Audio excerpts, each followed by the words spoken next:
Hola chicos, en esta segunda parte del tema vamos a comenzar hablando del reinado de los reyes católicos.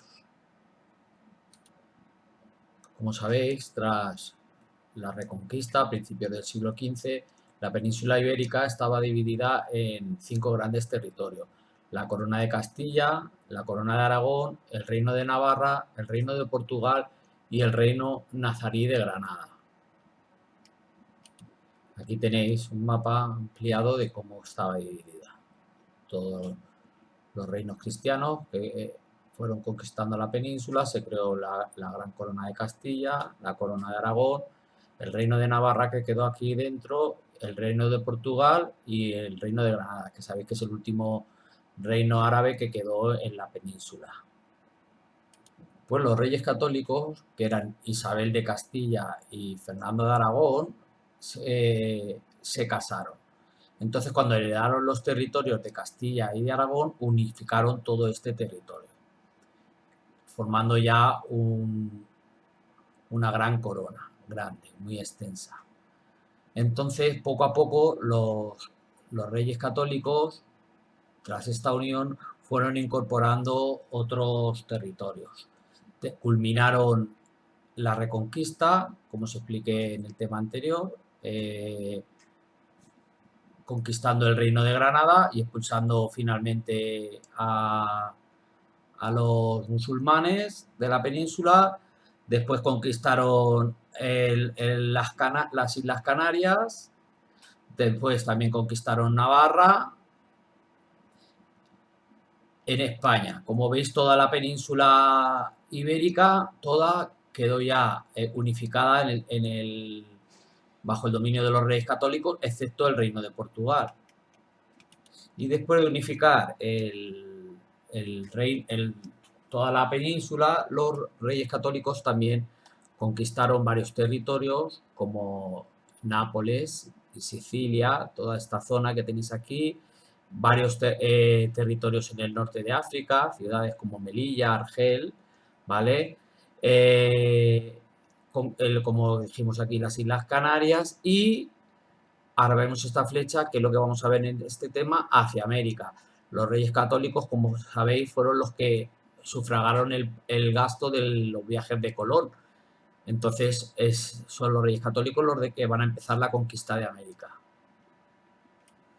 Resumiendo, para que completéis bien uno de los ejercicios que os he puesto en la ficha, los reyes católicos lo primero que hicieron es unificar los dos territorios, la corona de Castilla y la corona de Aragón, con su matrimonio. Después conquistaron en 1492 Granada, el fin de la Reconquista.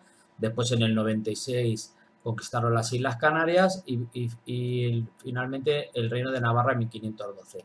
Luego también incorporaron, como hemos dicho, el Reino de Nápoles, que está en Italia, y en África varias ciudades en el norte. Y finalmente fueron los que empezaron la conquista de América. Aquí tenéis en el libro los mapas de cómo quedaron los territorios. Este es un mapa mundi, veis toda la península ibérica excepto Portugal, las Islas Canarias, algunas ciudades en África, aquí en Italia, y luego ya empezaron la conquista de América, que empezó por el Caribe, Centroamérica, que es donde llegó Colón. Y aquí tenéis ampliado la zona, la zona de la península. Como veis, aquí todos los reinos de la península excepto Portugal, las Islas Canarias y el reino de Nápoles con Sicilia y Cerdeña. Aquí en el libro nos habla de cómo fue la conquista de Granada. Ya sabéis que fue el último territorio nazarí que quedó después de la Reconquista, ¿vale? Y como pone aquí, alcanzó un gran desarrollo cultural. Y los musulmanes nos dejaron verdaderas joyas arquitectónicas, aparte de todo lo que aprendimos de ellos en España, y entre ellas muy importante, como sabrá aquí, la Alhambra de Granada y el Generalife. Eh, ya dije cuando explicamos la Reconquista que como el reino de Granada ya estaba muy debilitado, los reyes católicos en el 1492 aprovecharon para conquistar el reino y concluir así el- la conquista de todos los territorios, el final de la Reconquista y el final del Al-Ándalus. A ver si cuando salgamos del confinamiento vuestros padres les pedís que os lleven a ver la Alhambra, que es una maravilla. Yo os selecciono aquí algunas fotos. Bueno, aquí dice dónde está. Sabéis que Granada es una provincia de Andalucía, ¿vale? Aquí tenéis el mapa que tenéis en el libro de las partes que tiene la Alhambra. Y aquí pues algunas fotos de su interior, de sus jardines. ¿Veis? Todo el estilo morisco, los patios que tienen, era el famoso patio de los leones, una verdadera maravilla.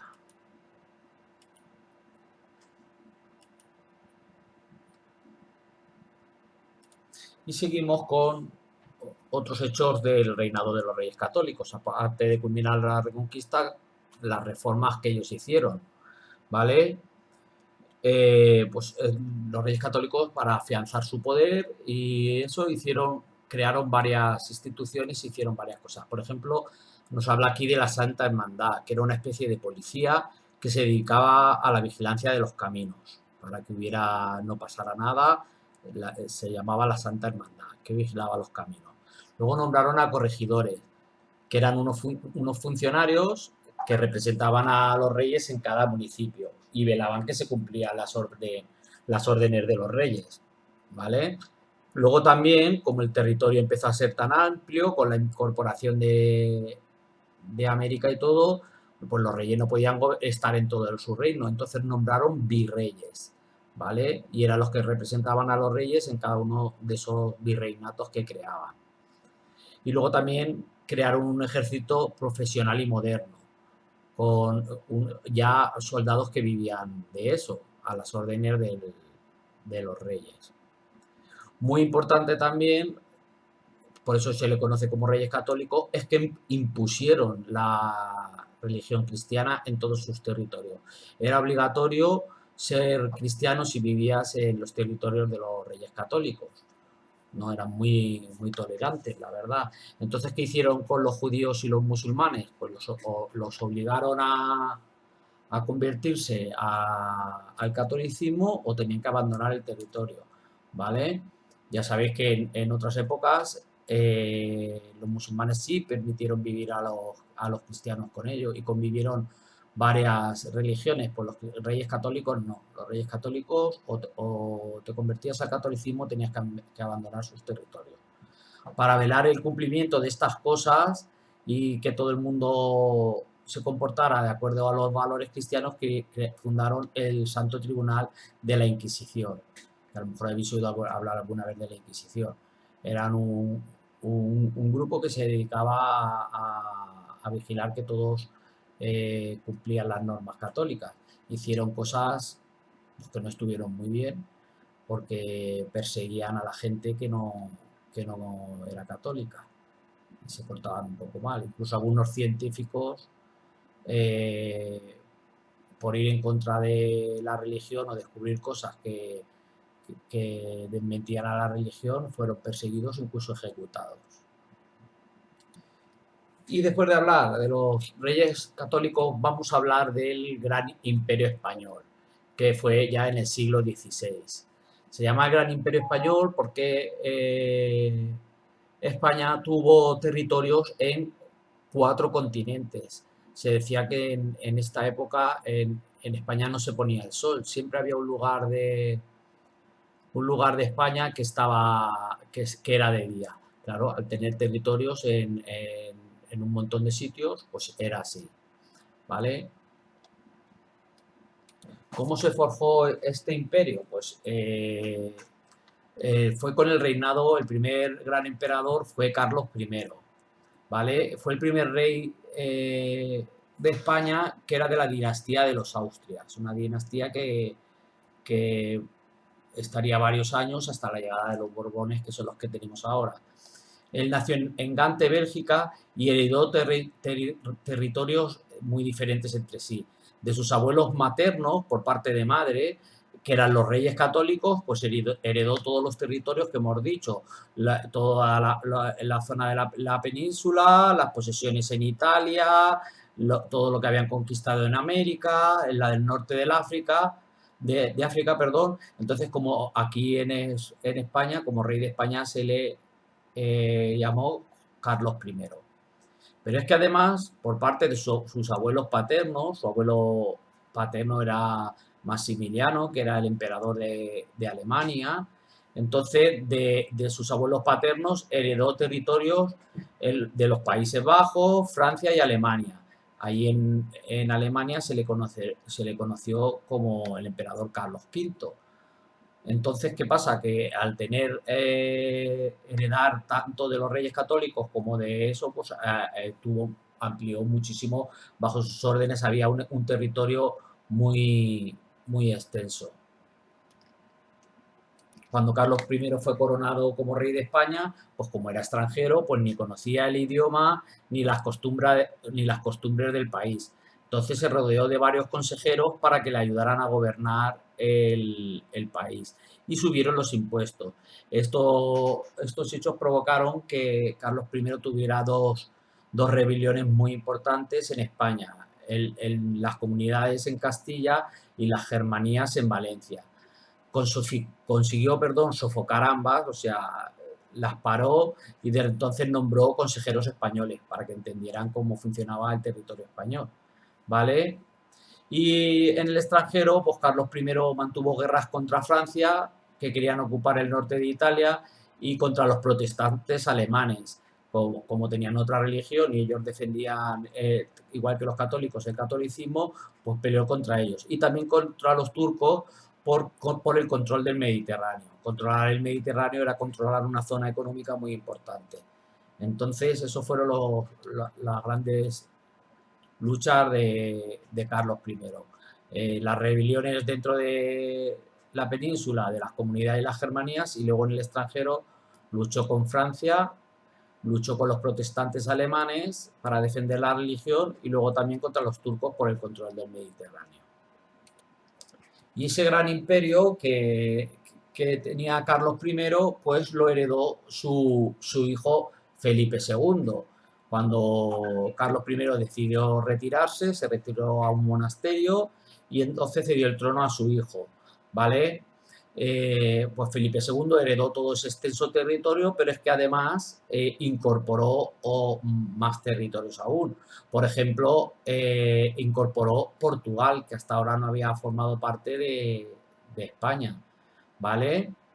Y amplió las zonas en América, amplió las zonas en África y todo eso. Felipe II también tuvo peleas, como en estas épocas sabéis que siempre había guerras por los territorios. Pues los enemigos principales que tuvo Felipe II, las principales batallas por dominar y ser la mayor potencia que había, fue en Europa, se enfrentó contra los franceses en la batalla de San Quintín en 1557, que venció, y en el Mediterráneo también venció a los turcos en la famosa batalla de Lepanto en 1571. ¿Vale? Tanto es así que el ejército español consiguió muchísima fama. Pero no todas las guerras o todos los conflictos en los que entró Felipe II le fueron favorables. Se vio envuelto en una guerra contra los Países Bajos, que querían independizarse de España. Entonces los ingleses apoyaron a los Países Bajos, que querían conseguir la independencia, y Felipe II intentó invadir a Inglaterra y mandó allí la llamada Armada Invencible, que al final resultó no ser invencible porque la derrotaron los ingleses en 1588. Aquí tenéis el mapa en el que nos explica los territorios de este gran imperio. Veis cómo tienen posesiones. España tenía posesiones en 4 continentes: América, Europa, África y Asia. ¿Lo veis? Hasta las Islas Filipinas. Fijaros qué pedazo de imperio. Entonces, aquí como tenéis en la leyenda, los colores que nos explican son las posesiones que tuvo Carlos I, ¿vale? Ahí lo tenéis. lo que está rayado con rojo y verde son las posesiones que heredó Felipe II de su padre, por eso pertenecían a los dos, y las que están en verde solo es todo lo que amplió el territorio español Felipe II después de Carlos I. Como veis, extendió el dominio por Sudamérica, también en América Central, varias islas por aquí, muchos territorios de África, en la India, ¿vale? Así se interpreta este mapa. Y aquí nos explica cómo se gobernaba este gran imperio. Como si leemos, dice que en el siglo XVI, como yo os he dicho, España se convirtió en la primera potencia del mundo. Era el país más importante del mundo con mayor territorio. ¿Vale? Carlos I y Felipe II fueron los gobernantes de estos territorios que se extendía por los 4 continentes, tal y como os he dicho yo, Europa, América, África y Asia. ¿Vale? El rey dirigía el ejército y declaraba la guerra y firmaba la paz. Organizaba las instituciones y establecía los impuestos. En su labor le ayudaban muchos consejeros. También se rodearon de consejeros. Aunque los reyes tenían mucho poder, ya hemos dicho que una de las características de esta época de la Edad Moderna es el absolutismo, el poder de los reyes, pues había algunas decisiones que tenían que consultarlas con otras instituciones.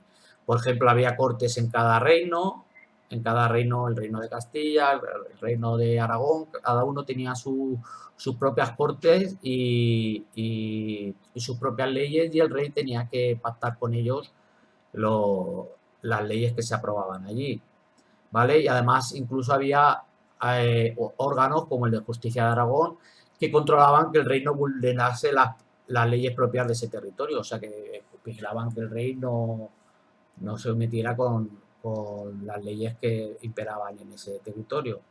Fue en 1561 Felipe II el que fijó la capital de su imperio en Madrid, tal y como está ahora. La capital de España sigue siendo Madrid. En esta ciudad se instaló el gobierno de la corte, es decir, las personas que acompañaban a los reyes. Se fueron a vivir los reyes a Madrid. Y para terminar el tema, vamos a hablar un poco de América, de la conquista de América y de quién vivía en América antes de llegar los españoles y la conquista. Esos son los llamados pueblos precolombinos. Como su nombre indica, pre significa antes y colombinos de Colón, pues los pueblos que había antes de Colón, ¿vale? Cuando los españoles llegaron a América se encontraron un continente habitado por diferentes pueblos. Estos pueblos se les llama precolombinos, como hemos dicho. Los 3 pueblos más importantes y destacados eran los mayas, los aztecas y los incas, ¿vale?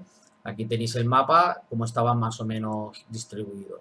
Por Centroamérica los mayas y los aztecas, por donde está México ahora, ¿vale? Y aquí estaban los incas, ¿vale? Y aquí tenéis algunas características de cada uno. Los mayas, como he dicho, estaban en el sur del actual México, también Guatemala y Honduras. Su capital se llamaba Chichén Itzá y los mayas se organizaban en ciudades independientes gobernadas por un jefe. Eran politeístas, o sea, adoraban a varios dioses y alcanzaron un notable desarrollo artístico y científico, sobre todo en matemáticas y en astronomía, ¿vale? Luego estaban los aztecas, que estaban también en el Valle de México, estaban gobernados por un emperador que vivía en la ciudad de Tenochtitlán, que era la capital.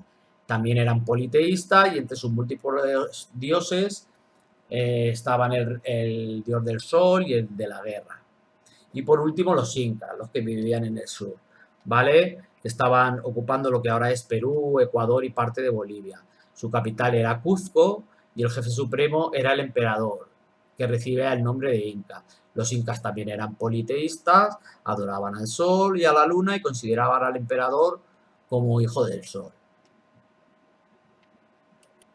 Aquí explica lo de la conquista de América, como tras el primer viaje de Colón, los españoles empezaron a conquistar poco a poco todas las islas del Mar Caribe y después empezaron a expandirse por todo el continente, ¿vale?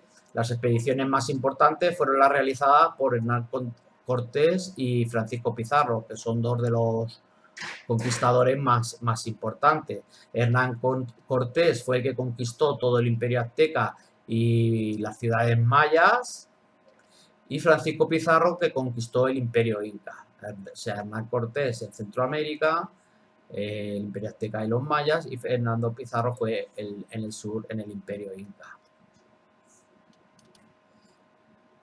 ¿Cómo se organizó todo esto? ¿Vale? Como hemos dicho, los territorios conquistados se impusieron las leyes de Castilla, es lo que quiere decir que se implantó el castellano como lengua y se impuso la religión católica. Por eso ahora la mayoría de los países sudamericanos y de Centroamérica hablan el castellano por este hecho y son mayoritariamente católicos. ¿Vale? Porque los reyes católicos ya sabéis que todos los que vivían en su territorio tenían que hablar su idioma y practicar su religión, ¿vale? Además se organizó el territorio para que pudiera gobernarse y explotarse con facilidad. Como hemos dicho, para gobernar desde España a América, que estaba tan lejos, se dividió en dos virreinatos. El virreinato de Nueva España al norte y el virreinato de Perú al sur. Sabéis que ahí se nombraba un virrey, que era el máximo representante del rey de España en ese territorio. ¿Vale? En cuanto a la economía, el interés de los españoles de América fue la explotación, sobre todo la explotación de las minas de oro y plata. Nos trajimos a España y a Europa todo el oro y todas las riquezas que tenía América. Todo esto se controlaba a través de la Casa de Contratación, que la crearon los Reyes Católicos y que tenía su sede en Sevilla. Aquí tenéis la foto. Esta es la Casa de Contratación. ¿Vale? Y luego, en cuanto a la sociedad, ¿cómo quedó dividida? La sociedad de las colonias americanas, claro, porque había varios grupos, ¿vale? Y esto supuso un cambio. Los españoles, los que llegaban a conquistar, con los que eran descendientes de los descubridores, ocuparon los cargos de gobierno y eran los dueños, los que mandaban, vamos. Los mestizos eran hijos de españoles que las tenían con indias. Algunos ocupaban cargos importantes, llegaban a ser importantes, pero otros casi vivían en la pobreza, ¿vale? Por tener sangre mezclada. Los indios en general, o sea, los que vivían allí, sufrieron muchos abusos por parte de los conquistadores, aunque había algunas leyes que les protegían, se usaron mucho como sirvientes y se aprovechó mucho de ellos. Y luego había sociedad negra también, que fueron personas llevadas desde África y que se utilizaban como esclavos para realizar los trabajos más duros. Y con esto terminamos este tema y ya el curso. No vamos a ver nada más hasta el año que viene. Espero que os sirva, como siempre, tengo muchas ganas de veros. Venga, un abrazo, hasta luego.